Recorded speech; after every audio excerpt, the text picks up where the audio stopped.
नमस्कार। हिंदुस्तान पोस्ट में आपका स्वागत है। पूरे विश्व में, पूरे देश में और लोगों-लोगों में आज सिर्फ चर्चा है तो बांग्लादेश की। इसी विषय पर चर्चा करने के लिए हमारे साथ अमेरिका से जुड़ रहे हैं किरण चुक्कापल्ली। नमस्कार, राम-राम। राम राम जी। बहुत बहुत धन्यवाद हमें यहाँ बुलाया। हिंदुस्तान पोस्ट तो ऐसा लगता है कि it's like a home thing. हमेशा great. You find issues that everyone is kind of avoiding but come with the right content. तो अच्छा लगा कि यहाँ पे हूँ मैं। बहुत धन्यवाद। आपके बारे में थोड़ी-सी जानकारी दे दूँ?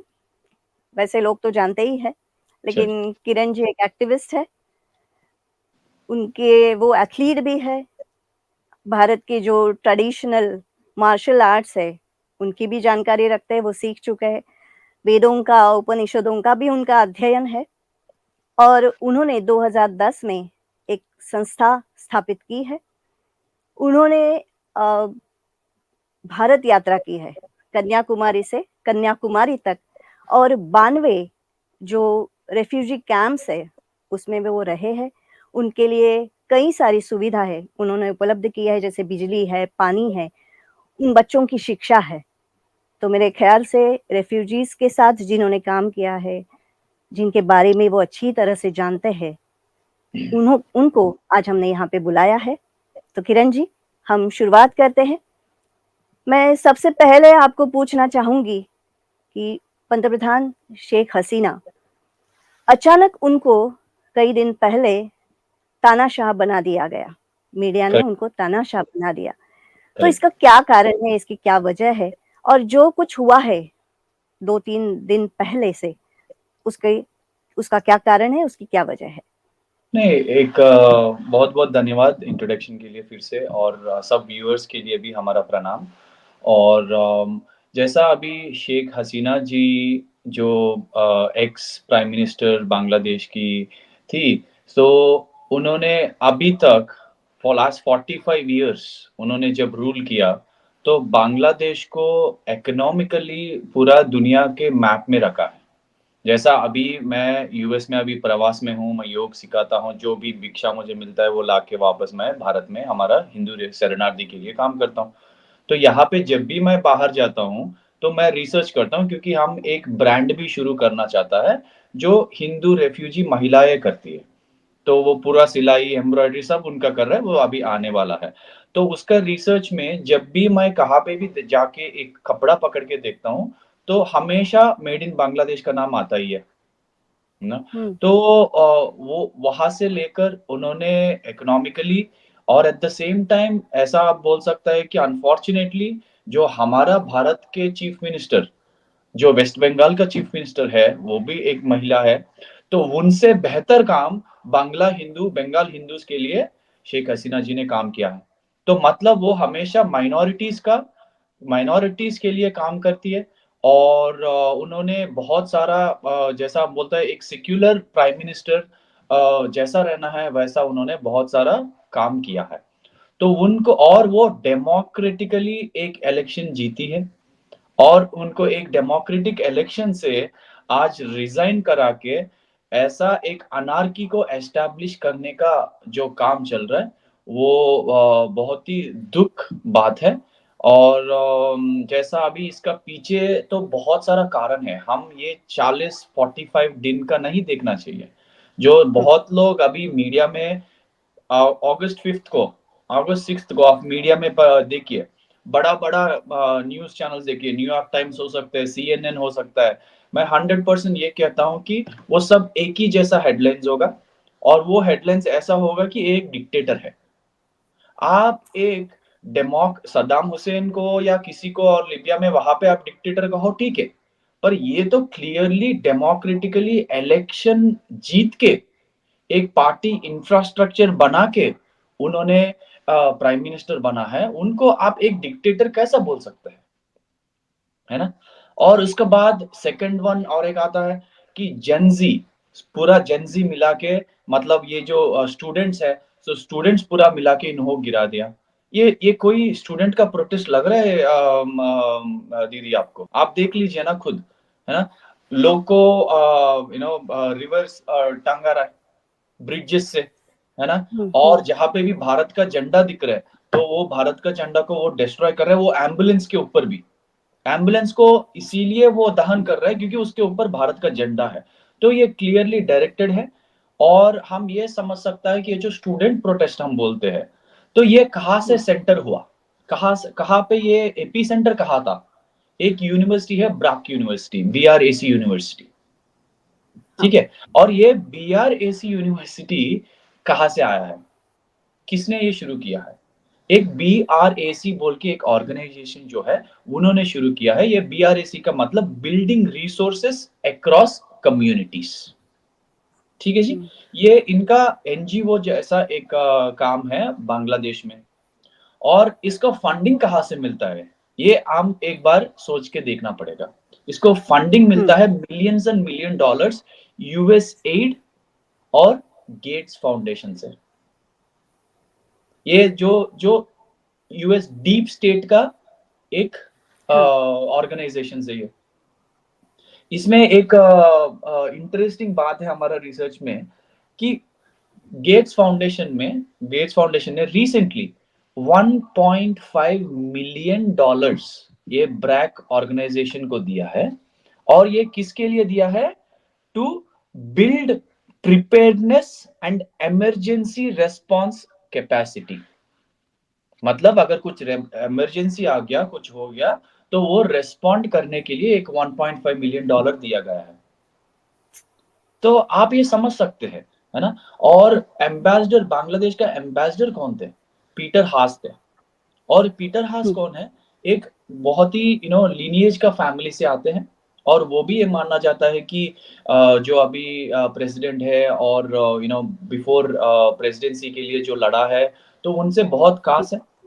और इन्होंने, can you believe it, exactly conveniently 10 दिन पहले इन्होंने एम्बेसडरशिप छोड़ के चले गए वापस, without any honk and wonk. Like कोई ऐसा प्राइम मिनिस्टर से मीटिंग नहीं था। बांग्लादेश में मिनिस्ट्री ऑफ एक्सटर्नल अफेयर्स जैसा डिपार्टमेंट है, उनसे कोई मीटिंग नहीं था, कुछ नहीं था। बस वो निकल गया था 10 दिन पहले। ऐसा ये देख के, पैटर्न देख के ऐसा लग रहा है कि जैसा लिबिया, जैसा अफगानिस्तान, जैसा इराक, जैसा पाकिस्तान, अभी बांग्लादेश को भी वैसा ही किया जा रहा है, which is unfortunately done. And ऐसा कैसा हो सकता है कि डेमोक्रेटिकली एक प्राइम मिनिस्टर खड़ा हुआ है, उनको आप गिरा के, जो हारा है, जो BNP है, जो अल्ट्रा इस्लामिस्ट पार्टी है, जो जिनका संबंध और जमात से है, जो जमात IS और तालिबान से काम करते हैं, तो वो एक बैंड ऑर्गेनाइजेशन है, कनाडा में भी वो बैंड ऑर्गेनाइजेशन जैसा है। तो उनको आप पावर में कैसा बिठा रहे हैं, उनका ही तो पार्टी स्ट्रक्चर है शेख हसीना जी का। तो उन्हीं का पार्टी जीता है, तो उनमें से कोई प्राइम मिनिस्टर को क्यों नहीं चुन रहा है।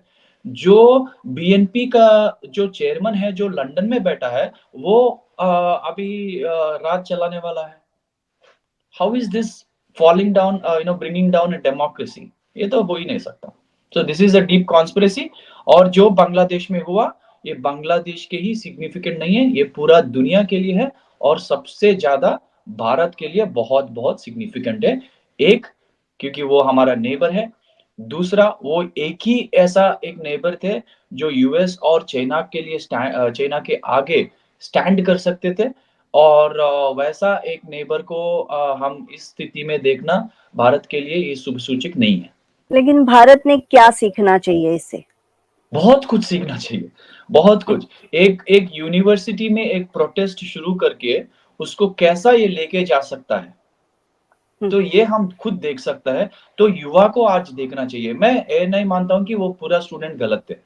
युवा हमेशा जो होता है, वो हॉट ब्लडेड होता है, अच्छा करने के लिए सोचते हैं, और जो गलत है उसका रेबल करने के लिए देखते हैं। पर उनको ये लोग मिसगाइड करते हैं, वो एनर्जी को ये दूसरा ऐसा तरीका के लेके जाता है। तो उनका लेफ्टिस्ट और ये जो डीप स्टेट का काम होता है, उनका काम कराने के लिए उनका डायरेक्शन को लेके जाता है। टुडे अनफॉर्चुनेटली जो स्टूडेंट, मैं समझ रहा हूँ कि at least 70-80% I am hopping have come forward सोच के कि ये हाँ, ये डिक्टेटर जैसा है, वैसा है, तो वो कुछ काम करने के लिए आया है। पर अनफॉर्चुनेटली वो अभी एक अनार्की के नीचे, एक मिलिट्री के नीचे काम करने वाला एक ऑर्गेनाइजेशन बन जाएगा, है ना? तो वैसा भारत नहीं होना चाहिए। और इससे इससे और भी एक इम्पोर्टेंट पॉइंट ये है कि जब भी कोई भी प्रोटेस्ट होता है, हम सोचता है वो हमेशा अच्छा के लिए होता है। ऐसा नहीं हाँ, होता। जैसा आप शाहीन बाग देखो और जो भी आप देख लीजिए, वो कभी भी डेमोक्रेसी का साथ नहीं रहता। वो डेमोक्रेसी का खिलाफ बिल्कुल। रहता। डेमोक्रेसी में अंदर जो भी जितना भी और सेक्युलरिज्म जो भी जितना भी वो जो पॉइंट्स होता है उसको वो ओवरराइड करके काम करते हैं। तो ऐसा हुँ, कुछ हो रहा है भारत में, तो पूरा जनता को रिसर्च करना चाहिए पहले। ऐसा नहीं बोल रहा हूँ कि वो नहीं होना चाहिए, ऐसा नहीं बोल रहा हूँ कि वो उसके उससे समर्थन नहीं देना चाहिए।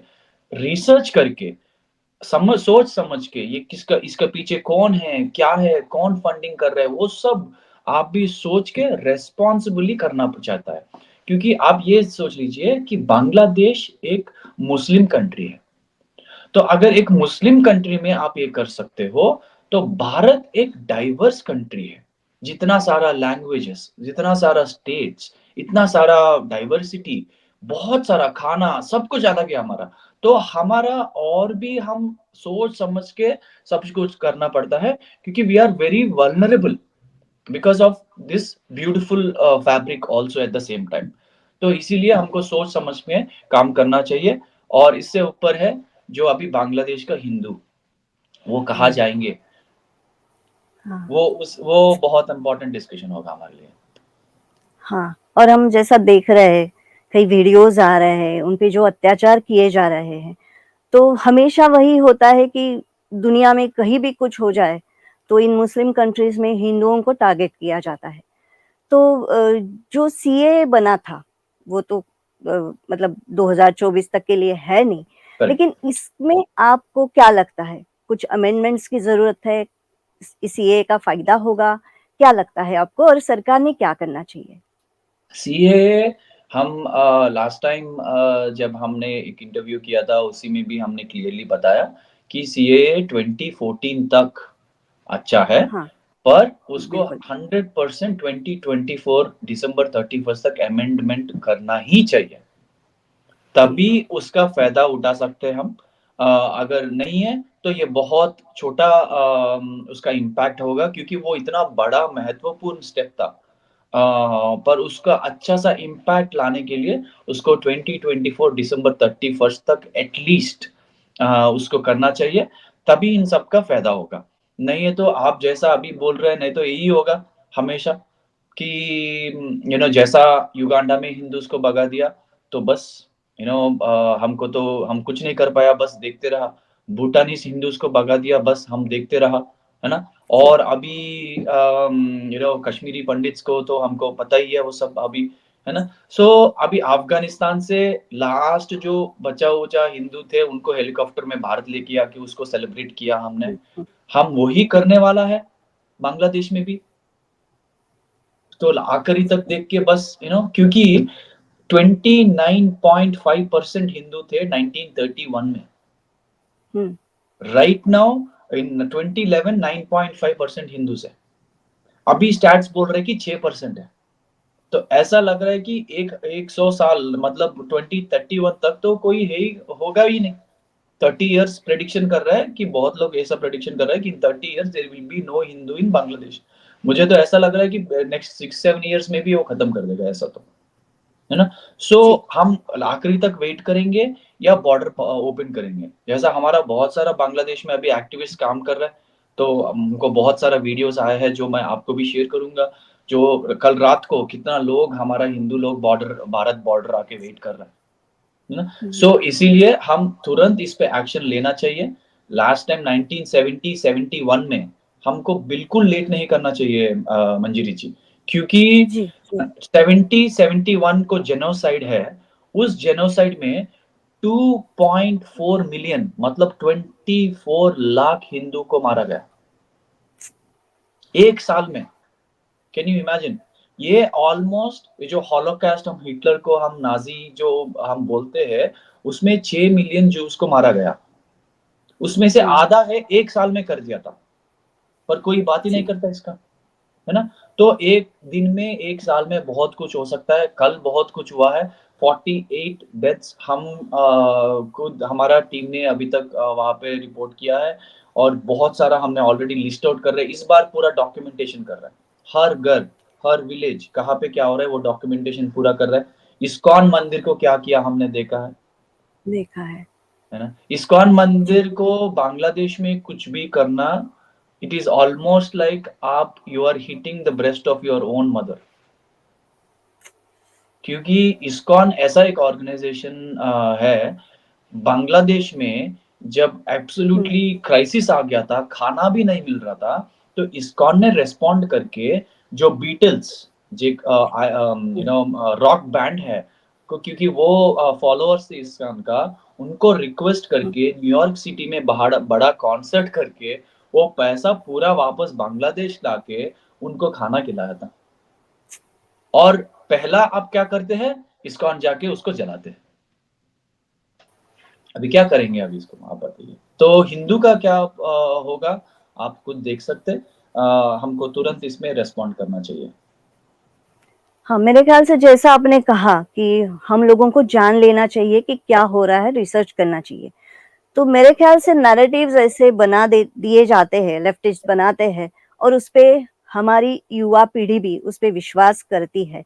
तो मेरे ख़्याल से आपने थोड़े से आंकड़े तो बता दिए कि कितने हिंदुओं को मार दिया गया। लेकिन मेरे ख़्याल से अब अभी तक जो संख्या कम हो रही है उसका कारण भी आप थोड़ा डिटेल में बता दें, तो शायद हमारे युवा सुनेंगे तो उनको भी ये जो नैरेटिव सेट कर रहे हैं वो गलत है, इसका पता चलेगा। 100% जैसा मैंने आपने आपको क्लियरली बताया। सी देखो, ये सब जितना भी मैंने आपको बताया, ये सब जब डेमोक्रेटिकली एक देश है उस समय हुआ था। हुँ, 1.2 मिलियन मतलब 12 लाख हिंदुओं से 2 2 मिलियन मतलब 20 लाख एकड़ ऑफ लैंड लिया गया था। फोर्सफुली उनसे डिस्पोजिशन किया गया था। ये कब हुआ था? In the last 20-30 years. So, when there is democratically elected government, when there is someone like Sheikh Hasina ji who's been trying her best to stop these Islamists to attack Hindus, उस समय ये हुआ था। तो आप ये सोच सकते हैं कि जब अगर अभी एनार्की आ गया, एक अल्ट्रा इस्लामिस्ट जैसा बीएनपी आ गया, तो हमारा लोग का क्या होगा? वो इम्पोर्टेंट हमको सोचना चाहिए। और दूसरा जो आपने जो बताया, ये बस वही है सेम जो पाकिस्तान में होता है। हर दिन हमारे साथ जो हमारा देश के अंदर भी बहुत सारा जगह में ये होते रहता है। तो सेम वही है, क्योंकि ये जो गजबे हिंद जो नारा है वो सच है, और वो उनका हमेशा उसका रास्ते में ही वो चलते रहता है। और ये ऐसा हम क्या होता है कि जब भी ये जो नैरेटिव है हमेशा पॉपुलैरिटी का साथ होता है। अभी पॉपुलैरिटी ऐसा है कि अगर हम इसके बारे में किसी से बात करेंगे कि ऐसा-ऐसा हो रहा है, तो वो तुरंत बोलता है कि आप भक्त हो, वो ये कुछ भी बोल के हमको शट डाउन कर देते हैं, एक बात। और दूसरी बात ये होता है कि हमको ये सोचना चाहिए कि जब भी हम इसका बारे में कोई बोलता है, तो यही बोलता है कि हाँ, ये बस थोड़ा एक्सट्रीमिस्ट इस्लामिस्ट ही कर रहा है ना? बाकी जो है वो सब तो बहुत अच्छा है, उनको क्यों हम तंग करना है? उसको कौन तंग कर रहा है? कोई भी कुछ नहीं तंग कर रहा है। हम एक पॉइंट हम बोल रहे हैं कि ऐसा एक इस्लामिक देश में हिंदुओं के साथ ये हो रहा है, तो ये ऐसा कैसा हो गया कि हम एक विक्टिम को डायरेक्टली ब्लेम कर सॉरी मतलब एक कॉमन मुस्लिम को हम ब्लेम कर रहे हैं। हम नहीं कर रहे हैं वो।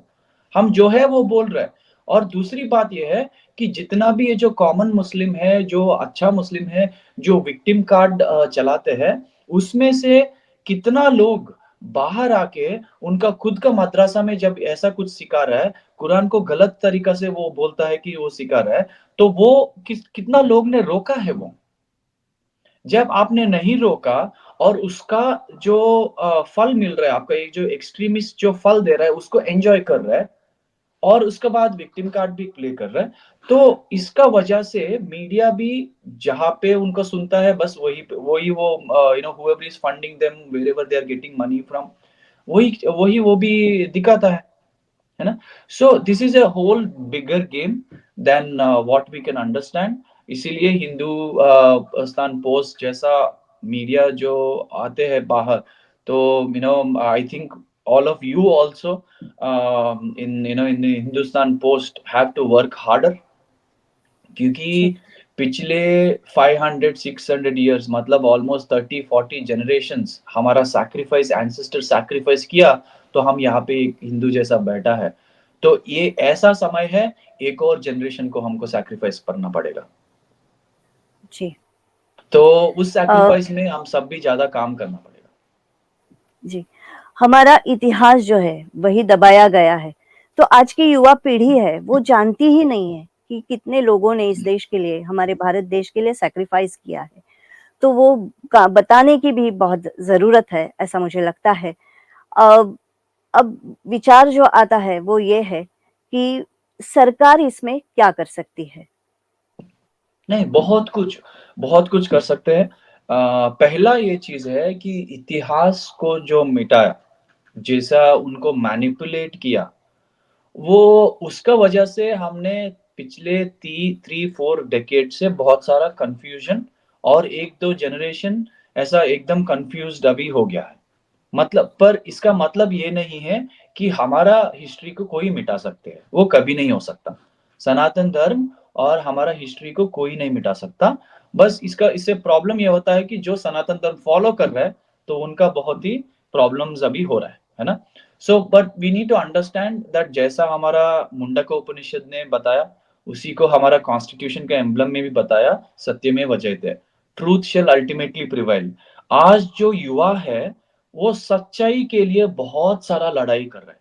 जैसा एग्जाम्पल मैं आपको बताऊंगा कि मलाबार रीजन जो सदर्न पार्ट ऑफ इंडिया में है, उसमें जो टिप्पू सुल्तान ने जितना भी वहां पे मंदिर गिराया, जितना भी वहां पे महिलाओं के ऊपर अत्याचार हुआ है, लूट हुआ है, बहुत सारा वहां पे हुआ है ना?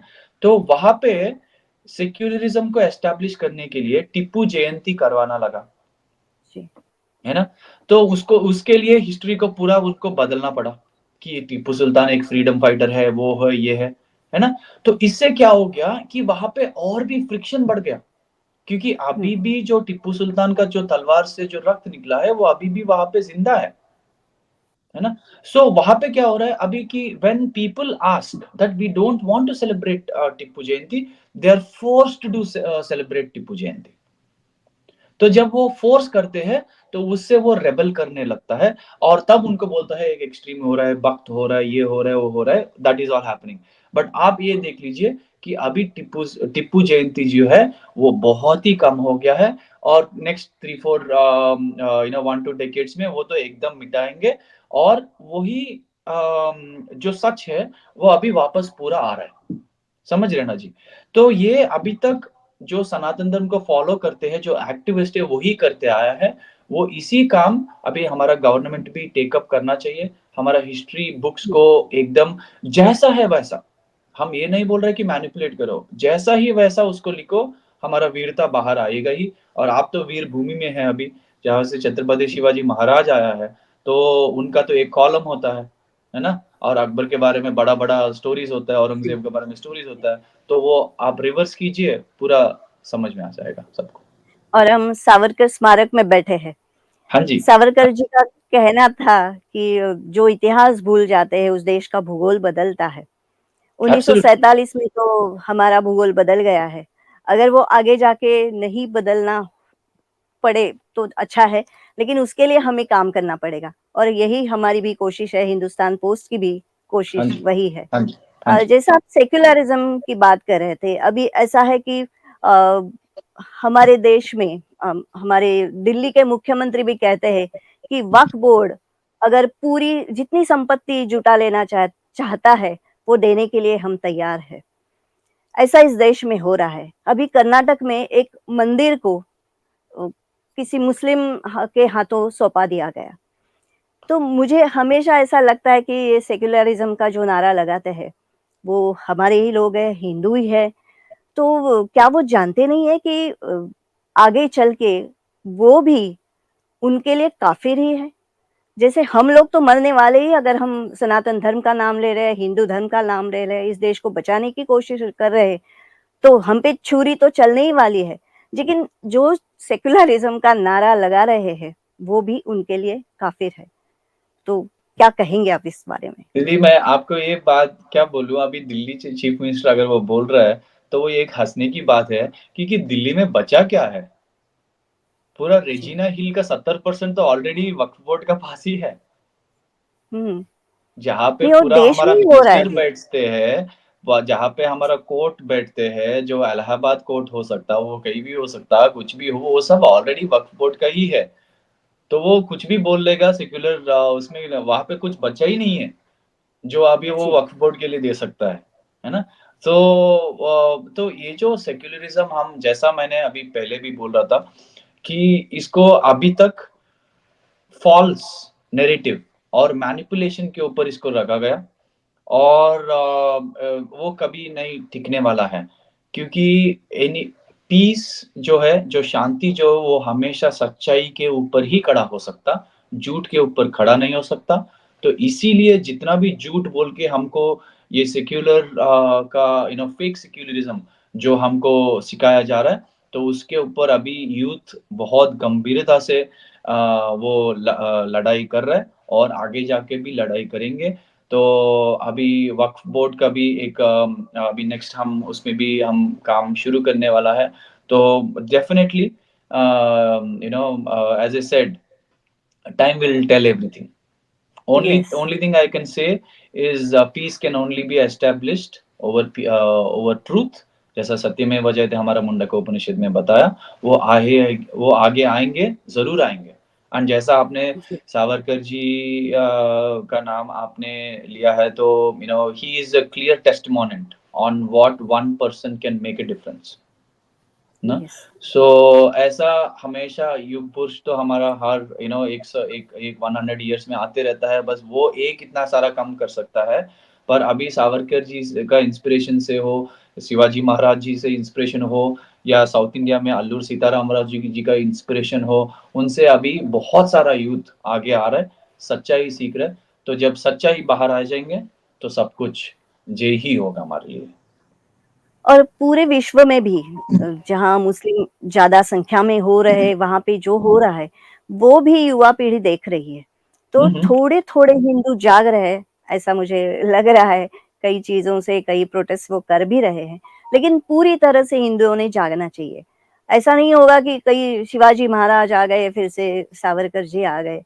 तो सावरकर जी जब अंडमान में थे, तो 1921 में उन्होंने एक कविता लिखी थी। उन्होंने उर्दू में 2 गज़ल और 1 कविता लिखी थी। तो उसमें वो कहते हैं कि हंता रावण का है अपना, राम वीर वर सेनानी। कर्म योग का देव है स्वयं, कृष्ण सारथी अभिमानी। भारत तेरे रथ को सेना कौन रोकने वाली है? फिर देर क्यों? उठो भाई, हम ही हमारे वाली है। तो मेरे ख़्याल से हमें ही अभी जागना पड़ेगा, नहीं तो मेरे ख़्याल से ये मुश्किल हो रहा है, और आप जो कह रहे हैं कि युवा पीढ़ी जाग रही है, तो उससे बहुत ही अच्छा लग रहा है।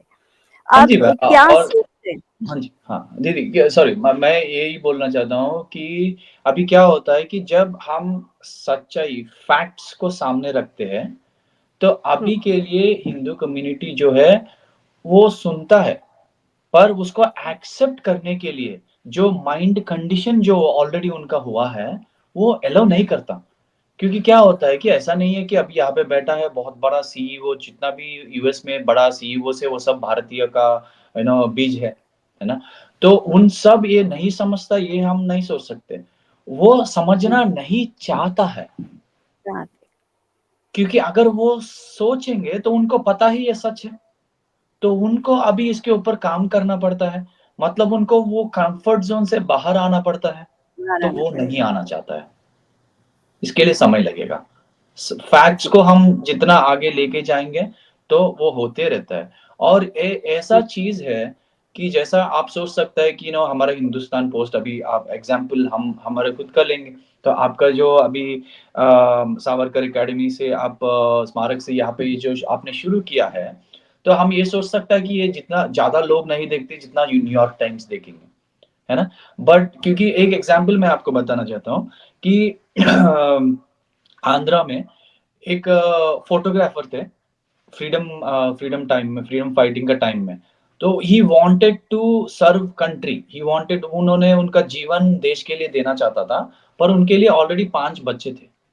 और ये जो 5 बच्चे हैं, तो उनका देखभाल करना ही उनके लिए बहुत मुश्किल हो गया था एक फ़ोटोग्राफ़र काम करते हुए। तो उन्होंने कभी फ्रीडम फाइट के लिए कुछ काम नहीं कर पाया। और उन्होंने राजमंड्री एक जेल है, जहाँ पे आई एम श्योर हमारा अकेडमी में इसको डेफ़िनेटली इसके बारे में कुछ ना कुछ होगा, क्योंकि बहुत सारा फ्रीडम फाइटर्स को उस जेल में भी डालते थे। तो इन्होंने उनसे सीधा मिलते थे फ़ोटोग्राफ लेने के लिए, जेल का जो फ़ोटोग्राफ़ी के लिए। तो उनसे भी वो मिले थे, फिर भी वो कभी कुछ नहीं कर पाया, पर मोटिवेशन थे। तो वो हर दिन वंदे मातरम गाते रहते थे घर में, और उन्होंने एक ही काम किया। एक बार जब वो राजमंड्री में चल रहे थे, उसके बच्चे थे उनके पास। हुँ, और जब घोड़े में ब्रिटिश आते थे, तो सबको साइड होके ऐसा होना था। तो वो भी खुद ऐसा किया था, पर उन्होंने उसका बच्चा भी उसको देख के वही करने वाले थे, तो उनको बच्चा को उसको पीछे करके उनको बच्चे को बोला कि हाँ, अभी तो तू पीछे रह सकते, तो एटलीस्ट ऊपर रखो। जितना हो सकता है उतना हुँ, ऊपर रखो, अभी हमको तो ऑप्शन नहीं है। बस ये एक ही बात बोला था। और जी। वो जो बच्चे थे, वो अल्लूर सीताराम राजू बन गया था जब बड़ा हुआ। ओह! चुप-चुप के उन्होंने ब्रिटिश का एकदम बैक ब्रेक किया था। आजकल अजी अभी आरआरआर मूवी जो आया है, जो ऑस्कर जी, जीता है भारत के लिए, वो तो उन्हीं का जीवन में आधार थे। जी, सो हम ये सोच सकता है कि ये कोई नहीं देख रहा है, हम कुछ नहीं कर पा रहे, हमारा कोई नहीं सुन रहा है, हम कुछ करना चाहता है। नहीं, आप करते रहो छोटा-छोटा चीज़ भी, वो ऐसा रिस्पॉन्ड होगा सनातन धर्म में, आप कभी सोच ही नहीं सकते। So we should not be जी, लिविंग होप, और हम होप के साथ एकदम आगे जाना चाहिए। जी। अ, थोड़ा-सा बांग्लादेश की ओर आते हैं कि हाँ जी। श शेख हसीना जी को भारत मित्र कहा जाता था और अभी आप देख लेंगे तो वहाँ के नोबेल लॉरेट है, उन्होंने कहा था कि भारत की गलती है, भारत ने इसके लिए कुछ नहीं किया। तो क्या कहेंगे आप इस बारे नहीं, में? वो मोहम्मद यूनुस जो है, वो तो क्लियरली एक डीप स्टेट एसेट है ना? हुँ, वो हमेशा सबको पता ही है, और उनके ऊपर केसेस भी चल रहे हैं बांग्लादेश में। उन्होंने लेबर को कैसा उन्होंने हटाने के लिए देख रहे थे, he was trying to instigation में उन्होंने बहुत काम किया है। और भारत के ऊपर बोलना, अब भारत का गलती क्या हो सकता है कि एक डेमोक्रेटिकली भारत का दोस्त को भारत कैसा ये कर सकता है ना? सो अभी भी वो भारत में ही है, और जब शेख हसीना जी वहाँ से when she wanted to escape, हमारा राफेल फाइटर्स उसको सपोर्ट दिया है। तो डेमोक्रेटिकली जो जीता है, उनको हम सहायता कर रहे हैं, तो वो हमारा गलती कैसा हो सकता है? ये तो आपको ऑलरेडी हमने इस पे आंसर दे ही दिया, है ना? तो जी, उनको अभी वो एक डीप स्टेट एसेट है, वो अभी वापस लाके वो पावर लेने वाला है, जो कभी जीता ही नहीं है, इलेक्शन जीता ही नहीं है, और वो बताएँगे अभी डेमोक्रेसी को कैसा बचाना है, ये देख लीजिए आप। तो वो सब ये सब ज़्यादा लोग ज़्यादा क्या बात कर सकते हैं उनके बारे में हम, है ना? और मेरे ख़्याल से शेख हसीना जी को भारत आने का उन्होंने सोचा और हम उनको यहाँ पे आने दिया हमने, तो यही मेरे ख़्याल से हमारी संस्कृति है। तो इसके बारे में ये जो हमारी संस्कृति है, इससे हमने और क्या सीखना चाहिए? शेख हसीना जी तो हमारा मित्र है ना? तो मित्र को तो हम लेंगे ही, और शत्रु को भी हम रिस्पेक्ट देंगे। पर जो शत्रु हमारा रिस्पेक्ट नहीं कर रहा है, तो उनको उनसे लड़ाई करने के लिए ही हम हमारा धर्म हमेशा सिखाया है। उनको कभी भी घर में अंदर लेने के लिए कभी सिखाया तो नहीं है। सावरकर जी ने एक शब्द का प्रयोग किया है कि सद्गुण विकृति। हुँ, मतलब सद्गुण का भी जब ज़्यादा हो जाए तो वो विकृति बन जाती है। तो वैसा एग्ज़ तो हम ज़र करेंगे ही नहीं। किरण जी, हम फिर एक बार बांग्लादेश की ओर आते हैं। क्या आपको लगता है कि निरंतर भारत के शत्रु ही बांग्लादेश पे राज करेंगे या शेख हसीना जी और अवामी लीग फिर से सत्ता में आएँगे? क्या लगता है आपको? शेख हसीना जी को जो 45 इयर्स उन्होंने रूल किया है, आप ये यू कांट अंडर एस्टिमेट हर। जी, हाँ, बिल्कुल। सो उनका पूरा पार्टी स्ट्रक्चर है, उनका सोर्सेस अभी भी है। सो हुँ, इफ डेमोक्रेटिकली बांग्लादेश का प्रजा उनको वापस बुलाएँगे, तो I am hoping she is saying her son have said that उन्होंने रिटायर किया है, पर ऐसा बोलता है कि विकेट कभी रेस्ट नहीं करते, है ना? जो काम जी, करते हैं देश के लिए, जो कभी रेस्ट ही नहीं होता उनके लिए।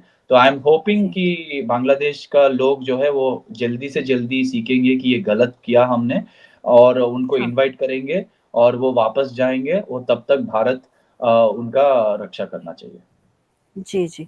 इसी नोट पे हम ये चर्चा खत्म करते हैं और बहुत ज़रूर हम आशा करते हैं कि वहाँ पे अगर सब स कुशल-मंगल हो गया, तो हमें भी थोड़ा-सा आसान हो जाएगा हमारे देश के लिए। ज़रूर, आप ज़रूर। हमसे जुड़ गए, हिंदुस्तान पोस्ट से जुड़ गए, इसलिए मैं आभार प्रकट करती हूँ और आपका काम जो चल रहा है, उसके लिए बहुत सारी शुभकामनाएँ।